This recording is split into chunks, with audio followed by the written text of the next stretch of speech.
ابو رجاء عمران بن تمیم نے بیان کیا اور ان سے سمرہ بن جندب رضی اللہ عنہ نے کہ نبی کریم صلی اللہ علیہ وسلم نماز فجر پڑھنے کے بعد عموماً ہماری طرف منہ کر کے بیٹھ جاتے اور پوچھتے کہ آج رات کسی نے کوئی خواب دیکھا ہو تو بیان کرو۔ راوی نے کہا کہ اگر کسی نے کوئی خواب دیکھا ہوتا تو اسے وہ بیان کر دیتا اور آپ اس کی تعبیر اللہ کو جو منظور ہوتی بیان فرماتے۔ ایک دن آپ نے معمول کے مطابق ہم سے دریافت فرمایا، کیا آج رات کسی نے تم میں کوئی خواب دیکھا ہے؟ ہم نے عرض کی کہ کسی نے نہیں دیکھا۔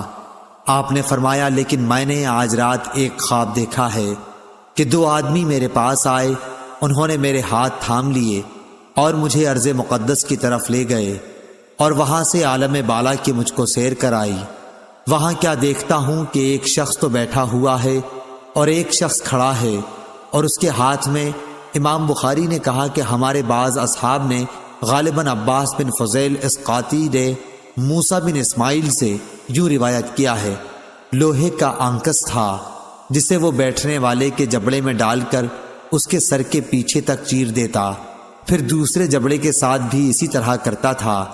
اس دوران میں اس کا پہلا جبڑا صحیح اور اپنی اصلی حالت پر آ جاتا اور پھر پہلے کی طرح وہ اسے دوبارہ چیرتا۔ میں نے پوچھا کہ یہ کیا ہو رہا ہے؟ میرے ساتھ کے دونوں آدمیوں نے کہا کہ آگے چلو۔ چنانچہ ہم آگے بڑھے تو ایک ایسے شخص کے پاس آئے جو سر کے بل لیٹا ہوا تھا اور دوسرا شخص ایک بڑا سا پتھر لیے اس کے سر پر کھڑا تھا۔ اس پتھر سے وہ لیٹے ہوئے شخص کے سر کو کچل دیتا تھا۔ جب وہ اس کے سر پر پتھر مارتا تو سر پر لگ کر وہ پتھر دور چلا جاتا اور وہ اسے جا کر اٹھا لاتا۔ ابھی پتھر لے کر واپس بھی نہیں آتا تھا کہ سر دوبارہ درست ہو جاتا، بالکل ویسا ہی جیسا پہلے تھا۔ واپس آ کر وہ پھر اسے مارتا۔ میں نے پوچھا کہ یہ کون لوگ ہیں؟ ان دونوں نے جواب دیا کہ ابھی اور آگے چلو۔ چنانچہ ہم آگے بڑھے تو ایک تنور جیسے گڑھے کی طرف چلے جس کے اوپر کا حصہ تو تنگ تھا لیکن نیچے سے خوب فراخ۔ نیچے آگ بھڑک رہی تھی۔ جب آگ کے شعلے بھڑک کر اوپر کو اٹھتے تو اس میں جلنے والے لوگ بھی اوپر اٹھاتے اور ایسا معلوم ہوتا کہ اب وہ باہر نکل جائیں گے، لیکن جب شعلے دب جاتے تو وہ لوگ بھی نیچے چلے جاتے۔ اس تنور میں ننگے مرد اور عورتیں تھیں۔ میں نے اس موقع پر بھی پوچھا کہ یہ کیا ہے، لیکن اس مرتبہ بھی جواب یہی ملا۔ کہا کہ ابھی اور آگے چلو۔ ہم آگے چلے۔ اب ہم خون کی ایک نہر کے اوپر تھے۔ نہر کے اندر ایک شخص کھڑا تھا اور اس کے بیچ میں یزید بن ہارون اور وہب بن جریر نے جریر بن حازم کے واسطے سے واسطہ نہر کے بجائے شط النہر، نہر کے کنارے کے الفاظ نقل کیے ہیں۔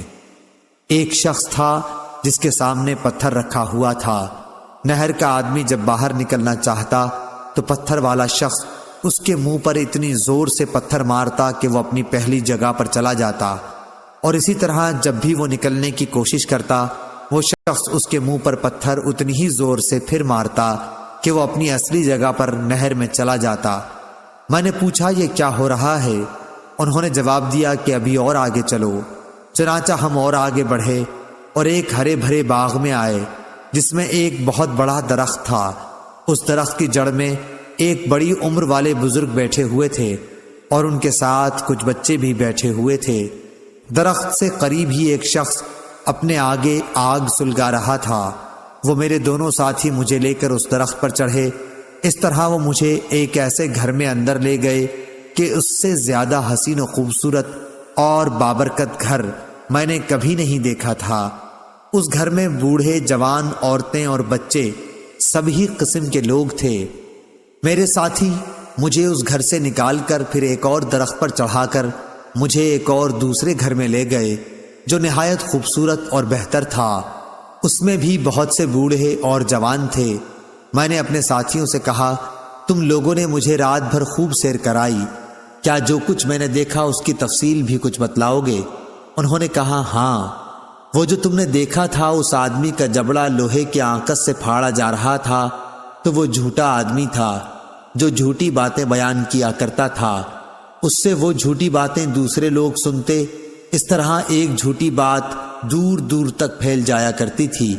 اسے قیامت تک یہی عذاب ہوتا رہے گا۔ جس شخص کو تم نے دیکھا کہ اس کا سر کچلا جا رہا تھا تو وہ ایک ایسا انسان تھا جسے اللہ تعالیٰ نے قرآن کا علم دیا تھا، لیکن وہ رات کو پڑا سوتا رہتا اور دن میں اس پر عمل نہیں کرتا تھا، اسے بھی یہ عذاب قیامت تک ہوتا رہے گا۔ اور جنہیں تم نے تنور میں دیکھا تو وہ زناکار تھے، اور جس کو تم نے نہر میں دیکھا وہ سود خور تھا، اور وہ بزرگ جو درخت کی جڑ میں بیٹھے ہوئے تھے وہ ابراہیم علیہ السلام تھے، اور ان کے ارد گرد والے بچے لوگوں کی نابالغ اولاد تھی۔ اور جو شخص آگ جلا رہا تھا وہ دوزخ کا داروغہ تھا، اور وہ گھر جس میں تم پہلے داخل ہوئے جنت میں عام مومنوں کا گھر تھا، اور یہ گھر جس میں تم اب کھڑے ہو یہ شہداء کا گھر ہے، اور میں جبرائیل ہوں اور یہ میرے ساتھ میکائیل ہیں۔ اچھا اب اپنا سر اٹھاؤ۔ میں نے جو سر اٹھایا تو کیا دیکھتا ہوں کہ میرے اوپر بادل کی طرح کوئی چیز ہے۔ میرے ساتھیوں نے کہا کہ یہ تمہارا مکان ہے۔ اس پر میں نے کہا کہ پھر مجھے اپنے مکان میں جانے دو۔ انہوں نے کہا کہ ابھی تمہاری عمر باقی ہے جو تم نے پوری نہیں کی، اگر آپ وہ پوری کر لیتے تو اپنے مکان میں آ جاتے۔ صحیح بخاری حدیث نمبر 1386۔